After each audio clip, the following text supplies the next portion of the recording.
Bonjour Sydney. Bonjour. Alors la culture hip-hop s'est développée en France grâce à ton émission en 1984 HIP HEP sur TF1. Tu as travaillé avec les plus grands noms de la musique. Qu'est-ce que tu as appris des nombreuses collaborations avec des artistes? Alors déjà le hip-hop a pas commencé en 84. L'émission, le hip-hop est devenu célèbre en France grâce Ouais, à ça s'est l'émission de télé. démocratisé beaucoup plus. Voilà, le hip-hop date des années 75, on va même dire 79 comme ça, on va dire vraiment ça a commencé vraiment à évoluer, sortir de Manhattan en 79. Et voilà, et ta question donc c'est... ta question c'était la dernière question. C'est avec qui tu as travaillé, enfin, des Ah, grandes avec qui collaborations, Ah, qu'est-ce que tu en as appris? on apprend toujours même des petites collaborations. Même aujourd'hui je vais apprendre beaucoup grâce à toi. Parce que voilà, on apprend toujours. Je crois qu'il faut rester ouvert à tout ce qu'on entend autour de nous, tout ce que les gens, leur culture, leur passé, leurs histoires. Donc on apprend. J'ai autant appris en rencontrant par exemple des gens qui m'ont beaucoup marqué, France Gall, Michel Berger, que j'ai rencontré James Brown, Stevie Wonder, Herbie Hancock pour le monde du jazz, parce que je suis musicien à la base, donc c'était chaque fois d'abord des grands moments de privilège, on va dire. J'ai eu ce privilège ultime, je lève les yeux au ciel et je dis, mon Dieu, merci quoi. Les meilleurs salaires, des fois, c'est ça, parce que c'est un vrai salaire de la vie, apprendre sur la vie et rencontrer des gens qui sont énormes et qui ont un parcours un parcours qu'on aimerait même avoir quoi. J'ai rencontré des gens géniaux par le fait que nos enfants faisaient du basket ensemble, comme Yannick Noah, qui est aussi quelqu'un qui est aussi d'une profondeur énorme. Il y a, voilà, il y a tellement de gens, et dans le monde du sport aussi, des footballeurs, Thierry Henry, tout ça, Thuram, qui sont vraiment des gens adorables, qui en plus m'ont regardé comme si j'étais leur idole. Alors ce sont des mecs qui sont connus sur le plan international, et c'est pas moi qui leur demande de l'offrir un t-shirt, c'est eux qui vont chercher un t-shirt et me l'offrir. Je me dis, mais moi, le petit Sydney, bon, connu en France dans les années 80, et je rencontre des gens qui sont connus sur le plan international, tu vois, et qui me traitent de la sorte. Je dis, mais attendez, les gars, c'est vous les grands, quoi. Donc, on apprend sur la vie l'humilité et rester simple quand on rencontre des gens qui sont non seulement célèbres sur le plan international, mais des gens qui ont un réel potentiel, qui ont cette chance pas seulement d'être l'élus dans ce qu'ils font, mais qui ont énormément travaillé pour réussir. Et ça, c'est aussi bien dans le domaine du sport que de la culture. Donc, et ça, on apprend tous les jours, quoi. Ouais. D'accord. Et quels sont maintenant les nouveaux noms sur la scène française en matière de hip-hop à suivre? Ça, c'est une question assez embarrassante. Je les cherche encore. Non, mais moi, j'écoute, j'aime bien. Voilà un rappeur qui me sort du lot par sa musique et par son flow et par son style, c'est Nekfeu. D'accord. Alors ça a l'air idiot ce que je vais dire, peut-être pas, parce que bon, dire ces trucs. Non, j'écoute Nekfeu parce que mon fils, qui a 15 ans, là, écoute Nekfeu, et quand je suis rentré dans ses textes, dans son flow, c'est vraiment bien ce qu'il fait. Ça sort de l'ordinaire du wesh, wesh, vas-y, je descends de ma banlieue, voilà. De rappeurs qui sont sans arrêt en train de se plaindre.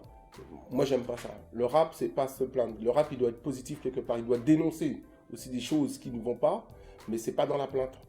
Voilà, le rap, il peut être plaintif, complaintif, mais il doit rester quelque chose, le rap doit rester quelque chose qui donne la pêche, qui donne l'envie justement, qui donne la force de combattre tout ce qui va pas. Et c'est un message que doit apporter un rappeur dans son texte, dans ses dialogues.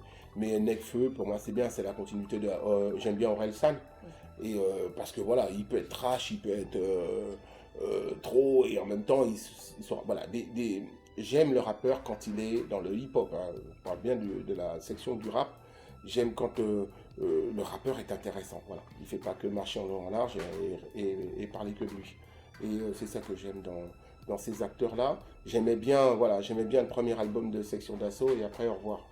Pour moi, je vois pas où la connotation ça. C'est des gens, ils prennent un tremplin, ils prennent un toboggan, et puis après je sais pas, ils font tout sauf du hip-hop. Voilà, par exemple, pour donner une différence. Après, des groupes il y a plein de petits groupes qui arrivent là, j'ai pas tout écouté, mais je crois qu'il y a un nouvel arrivage de jeunes rappeurs là, français qui sortent du lot, quoi. Un peu comme Nekfeu. Et il va créer, je pense, d'autres petits rappeurs derrière. Je crois qu'il y en a déjà, mais je connais pas tous les noms, hein. Mais bon, oui.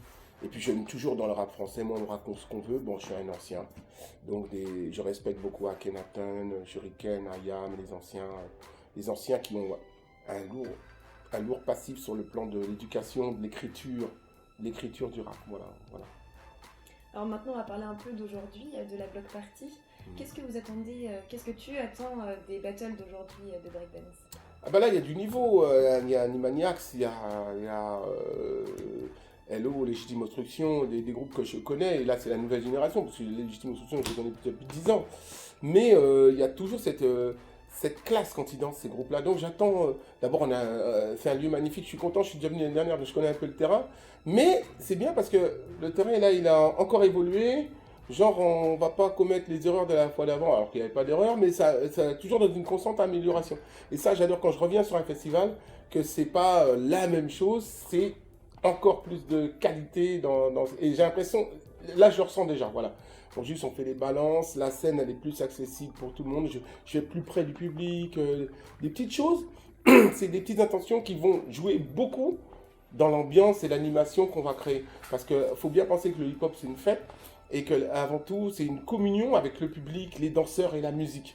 Et quand on arrive à communier tout ça, ce qui se produit déjà ici quand j'étais venu l'année dernière, mais là je pense que ça va être encore une plus belle fête parce que elle est encore mieux, ils ont recentré les choses et ça va être là. Et puis la qualité des danseurs, je sais déjà qu'il va y avoir le niveau avec certains énergumènes, b-boy qui vont me surprendre parce que j'attends toujours d'être surpris.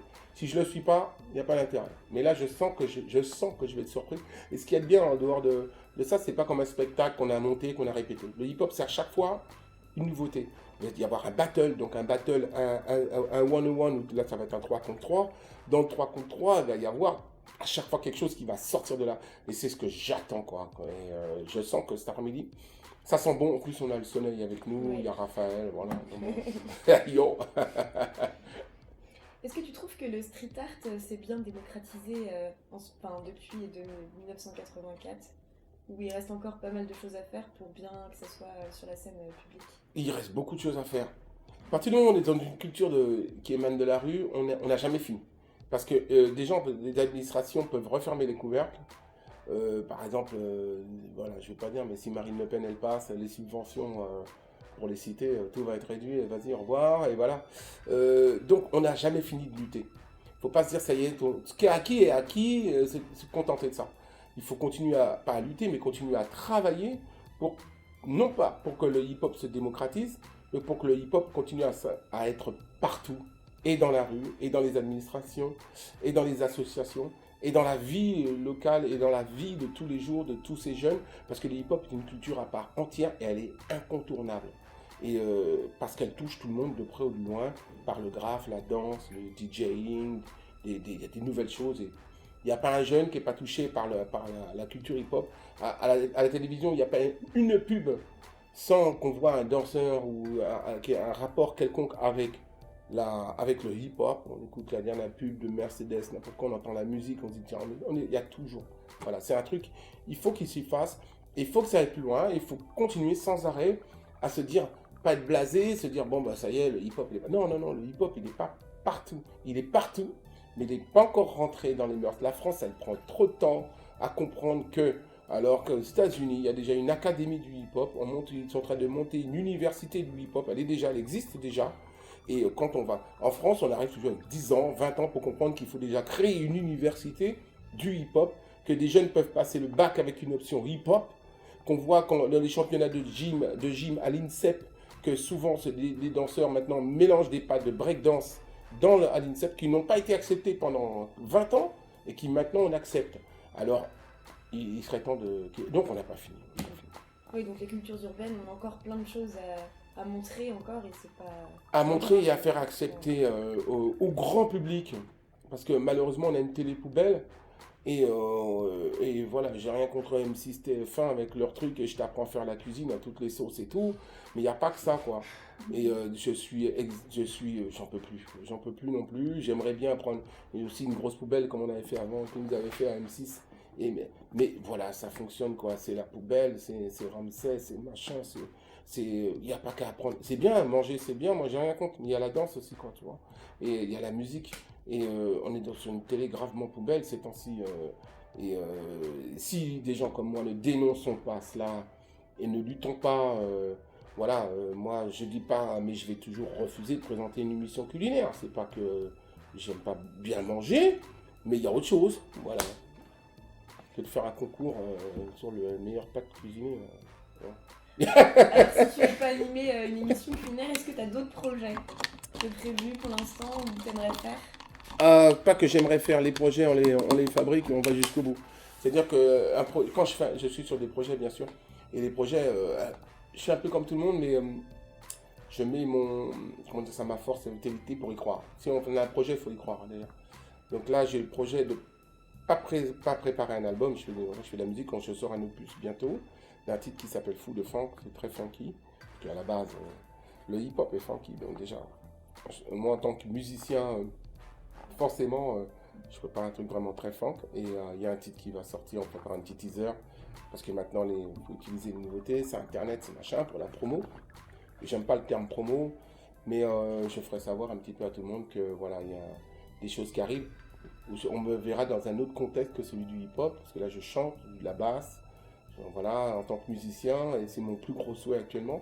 Mais surtout parce que j'ai toujours apporté des messages, et là c'est un autre message que j'emmène, surtout pour ceux qui aiment la bonne musique et une vraie qualité de son, avec des cuivres, tout ça. On est quand même 10 musiciens sur scène, et donc c'est très lourd à gérer, justement, je veux dire.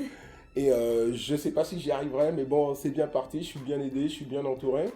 Parce que quand on a un projet, hein, pour le mener à bout, c'est pas tout seul, donc Donner de soi, oui. je rame un peu, mais on va finir par y arriver parce que j'y crois et j'y tiens. Donc il y a la musique d'un côté, il y a des projets de radio web, on s'est lancé dans les tuyaux. Donc je n'aimerais pas ni quelle chaîne ni quoi encore parce que c'est pas encore signé, on va pas annoncer des choses. Mais il y a vraiment, là je suis content parce que je suis d'abord dans des projets qui m'intéressent, qui me plaisent. Parce qu'à mon âge maintenant, j'ai pas envie de faire des trucs qui me plaisent pas, il n'y a pas d'intérêt. L'intérêt c'est de toujours amener quelque chose de nouveau ou quelque chose qui manque à cet édifice du hip-hop.